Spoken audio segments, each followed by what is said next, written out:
Samsung phone में CSC change करने के लिए अब आपको लैपटॉप कंप्यूटर की ज़रूरत नहीं है। सिर्फ़ एक फ़ोन की मदद से ही आसानी से सीएससी को चेंज कर सकते हैं। पहले यही काम करने के लिए हमें कंप्यूटर, लैपटॉप की ज़रूरत होती है और उसके साथ में बहुत सारे फ़ाइल, बहुत सारे टूल और ड्राइवर की ज़रूरत होती थी। लेकिन अब ऐसा कुछ भी आपको नहीं चाहिए। सिर्फ़ एक फ़ोन की मदद से किसी भी सैमसंग फ़ोन का सीएससी को आसानी से चेंज कर सकते हैं। सीएससी चेंज करने की ज़रूरत हमें तब पड़ती है जब हमारे फ़ोन में कोई ऐसा फ़ीचर काम नहीं करता है या फिर किसी फ़ीचर को हम लोग अनलॉक करना चाहते हैं। जैसे इंडिया में कॉल रिकॉर्डिंग हो गया, सैमसंग वॉलेट के अंदर में यूपीआई, डिजी लॉकर फीचर हो गया। ये सब इनेबल करने के लिए हमें सीएससी चेंज करना होता है अगर हमारा फ़ोन आउट ऑफ इंडिया का है, इंडिया से कहीं से बाहर से हम लोग उसको बाय किए हैं तो। तो इस सिचुएशन में हमें सीएससी चेंज करने पर ये सारे फीचर मिल जाता है, तो सीएससी चेंज करना बहुत ज़रूरी है अगर आप सारे के सारे फीचर सैमसंग का यूज़ करना चाहते हैं तो। आपके जानकारी के लिए मैं बता दूँ, मैं ऑलरेडी इस टॉपिक पर 2 वीडियो बना दिया हूँ। अगर ये तरीका काम नहीं करता है आपके फ़ोन में तो उन दोनों वीडियो का लिंक आपको डिस्क्रिप्शन में मिल जाएगा, जहाँ से आप देखकर अपने सीएससी को चेंज कर सकते हैं।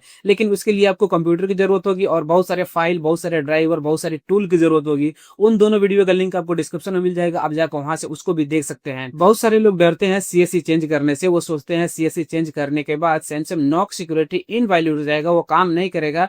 मैं आपकी जानकारी के लिए बता दूं, ऐसा कुछ भी नहीं होगा और ना ही सैमसंग नॉक सिक्योरिटी यहाँ पर इनवैलिड होगा, वो आसानी से काम करेगा और सिक्योरिटी से किसी भी तरीके का आपको कॉम्प्रोमाइज नहीं होगा। दूसरा सवाल लोगों के मन में ये होता है कि अगर सीएससी चेंज किया जाए उसके बाद OTA update, time to time जो अपडेट आता था, सॉफ्टवेयर अपडेट, वो नहीं आएगा। तो ऐसा भी कुछ नहीं है, ये ऑफिशियल तरीका है और इससे चेंज करने से ना ही आपका वारंटी यहाँ पर जाएगा और ना ही आपका नॉक सिक्योरिटी जाएगा और ना ही आपके फोन में किसी भी तरीके के अपडेट से रिलेटेड प्रॉब्लम होगा, टाइम टू टाइम अपडेट मिलेगा।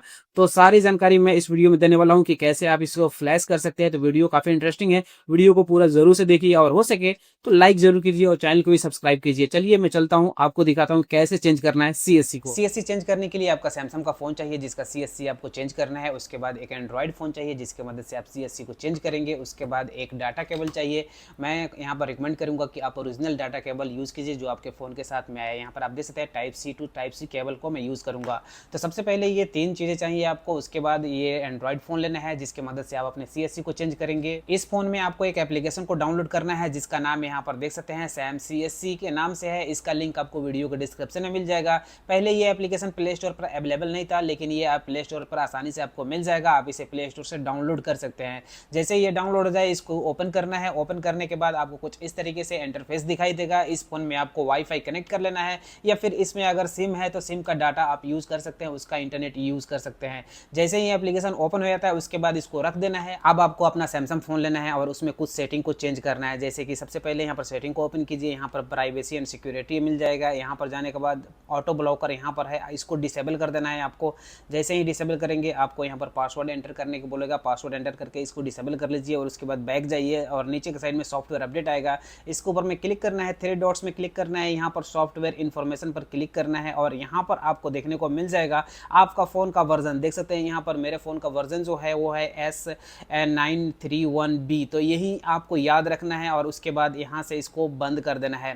तो यहाँ पर S931B मेरा सॉफ्टवेयर यहाँ पर वर्जन है, उसको आपको याद रखना है। उसके बाद एक डाटा केबल लेना है। सबसे पहले यहाँ पर एंड्रॉयड फ़ोन में कनेक्ट करना है। कुछ इस तरीके से ये कनेक्ट हो जाएगा और उसके बाद यहाँ पर कनेक्ट कर देना है। दोनों फ़ोन यहाँ पर कनेक्ट हो गया। जैसे ही कनेक्ट करेंगे तो यहाँ पर डिटेक्ट करेगा, ये जो सॉफ्टवेयर है, ये एप्लीकेशन है, डिटेक्ट करेगा आपके फ़ोन को। तो यहाँ पर थोड़ा सा इंतजार करना है। अगर डिटेक्ट नहीं हो रहा है तो बस यहाँ पर सिंपली नोटिफिकेशन सेंटर को ओपन करना है। यहाँ पर एक नोटिफिकेशन आया होगा, इसके ऊपर में क्लिक करना है। दिस डिवाइस पर सेट कर देना है यहाँ पर और यहाँ पर फाइल ट्रांसफ़र यहाँ पर इसके ऊपर में सेट कर देना है। फिंगरप्रिंट से इसको अनलॉक कर देना है।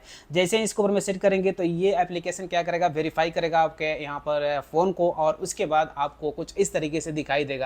देख सकते हैं ये वेरीफाई हो रहा है। थोड़ा सा इंतजार करना है आपको और ध्यान रहे कि आपका फ़ोन यहाँ पर लॉक नहीं होना चाहिए, इसको अनलॉक ही छोड़ना है। आप चाहें तो यहाँ पर जो लॉक है ना पासवर्ड, उसको डिसेबल कर सकते हैं। तो यहाँ पर आप देख सकते हैं ये मेरे फ़ोन को ऑटोमेटिक डिटेक्ट नहीं कर रहा है। यहाँ पर आपको मैन्युअली एंटर करना होगा, तो मैनुअल पर क्लिक करना है यहाँ पर और अपने फ़ोन को सेटिंग के ऊपर में क्लिक करके वर्जन नंबर फिर से एक बार क्रॉस चेक कर लेना है ताकि किसी भी तरीके का गलती ना हो। तो यहाँ पर देख सकते हैं S931 मेरा यहाँ पर दिखा रहा है S931B।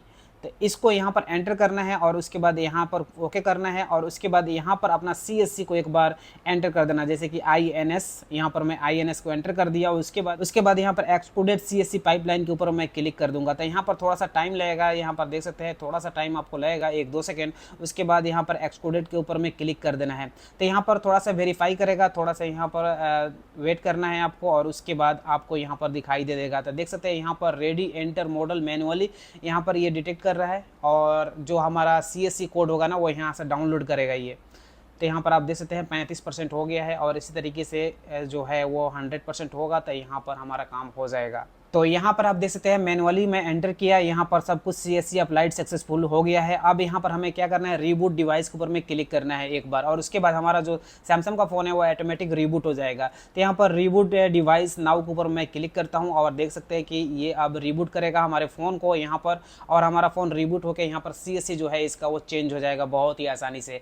तो एक फ़ोन की मदद से CSC चेंज हो रहा है। यहाँ पर देख सकते हैं मेरा सैमसंग का फ़ोन यहाँ पर रीबूट होना शुरू हो गया है। अब यहाँ पर रीबूट होकर ये जब ऑन होगा तो हमारा CSC चेंज हो जाएगा। तो एक एप्लीकेशन के मदद से CSC को आसानी से चेंज कर सकते हैं किसी भी फ़ोन का। यहाँ पर ऑटो डिटेक्ट नहीं कर रहा है तो आपको मैनुअल एंटर करना होगा। बहुत सारे केस में यहाँ पर ऑटो डिटेक्ट कर लेता है। पहली बार मैं जब कनेक्ट किया था तो ऑटो डिटेक्ट हो गया था, यहाँ से मुझे यहाँ पर उससे जो वर्जन नंबर है उसको डालने की ज़रूरत नहीं हुआ था। लेकिन यहाँ पर दूसरे बार मैं ट्राई किया तो यहाँ पर मुझे एंटर करना पड़ा।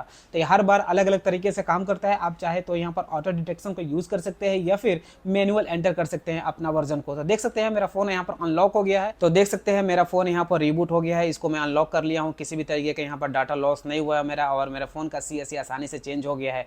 आप इस तरीके से करके आप अपने किसी भी सैमसंग फ़ोन का CSC बहुत ही आसानी से चेंज कर सकते हैं।